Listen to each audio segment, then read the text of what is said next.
Vachanavayal daily life July 4. മെത്രാനായ വിശുദ്ധ Ulrich. ഹുക്ബാർട്ട് എന്ന ഒരു ജർമ്മൻ പ്രഭുവിന്റെ മകനായിരുന്നു ഉൾറിക് അഥവാ ഉൾഡാരിക്. ബാല്യത്തിൽ ആരോഗ്യം മോശമായിരുന്നെങ്കിലും ജീവിതക്രമവും മിതത്വവും അദ്ദേഹത്തെ ദീർഘായുഷ്മാനാക്കി. വിശുദ്ധ ഗാളിന്റെ ആശ്രമത്തിലും ഓസ്ബർഗ് മെത്രാന്റെ സംരക്ഷണത്തിലും വിദ്യാഭ്യാസം നടത്തി.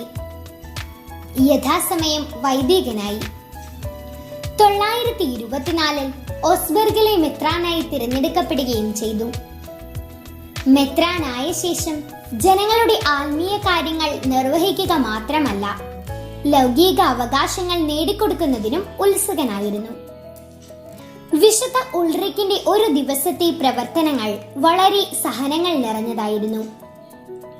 രാവിലെ 3 മണിക്ക് എഴുന്നേറ്റ് കത്തീഡ്രലിലെ കാനോന നമസ്കാരത്തിൽ പങ്കെടുത്തു പോന്നു. അതിനുശേഷം സ്വന്തമായ പ്രാർത്ഥനകൾ ചൊല്ലുകയും മരിച്ചവർക്ക് വേണ്ടി ഒപ്പീസ് ചൊല്ലുകയും ചെയ്തിരുന്നു. അങ്ങനെ എല്ലാ പ്രാർത്ഥനകളും കഴിഞ്ഞാണ് പള്ളിയിൽ നിന്ന് പോരുക. അവിടെ നിന്ന് ആശുപത്രിയിൽ പോയി രോഗികളെ ആശ്വസിപ്പിക്കുകയും ദിനംപ്രതി 12 പേരുടെ പാദങ്ങൾ കഴുകി സമർത്ഥമായ ധർമ്മം നൽകുകയും ചെയ്തിരുന്നു.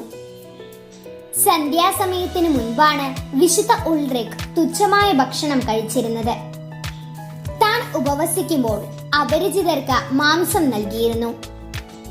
വൈക്കോലിലാണ് കിടന്നുറങ്ങിയിരുന്നത്. എന്നിരുന്നാലും ഈ പ്രാർത്ഥനകളുടെയും പ്രായശ്ചിത്തങ്ങളുടെയും ഇടയ്ക്ക് രൂപതാ ജോലികളൊന്നും വിശുദ്ധ ഉൾറിക് മുടക്കിയിരുന്നില്ല. ഓരോ വർഷവും രൂപത മുഴുവൻ സന്ദർശിച്ചിരുന്നു. ദൈവത്തിൽ ആശ്രയിച്ച് 50 കൊല്ലം രൂപതാ ഭരണം നടത്തി.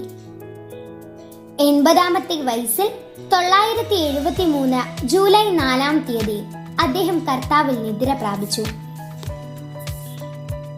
ഈ വിശുദ്ധന്റെ ജീവിതം നമുക്ക് അൻവർത്ഥമാക്കി തരുന്ന തിരുവചനം ഇതാണ്: വിശുദ്ധമായവ വിശുദ്ധിയോടെ ചെയ്യുന്നവർ വിശുദ്ധരാകും, അവ അഭ്യസിക്കുന്നവർ രക്ഷ കണ്ടെത്തും. ജ്ഞാനം 6-ാം അധ്യായം 10-ാം വാക്യം. വിചിന്തനം: എല്ലാ കാര്യങ്ങളിലും വിശുദ്ധർ ദൈവത്തിൽ ആശ്രയിച്ചു കൊണ്ടിരുന്നു. അവർ ഒരിക്കലും ലജ്ജിച്ചിട്ടില്ല. നമുക്ക് പ്രാർത്ഥിക്കാം. എല്ലാ കാര്യങ്ങളിലും ദൈവത്തിൽ ആശ്രയിച്ച് ജീവിതം വിശുദ്ധമാക്കിയ വിശുദ്ധരുടെ ജീവിതം അനുകരിച്ച് ദൈവാശ്രയ ബോധത്തിൽ ജീവിക്കുവാൻ കർത്താവേ, ഞങ്ങളെ പ്രാപ്തരാക്കണമേ. ആമേൻ.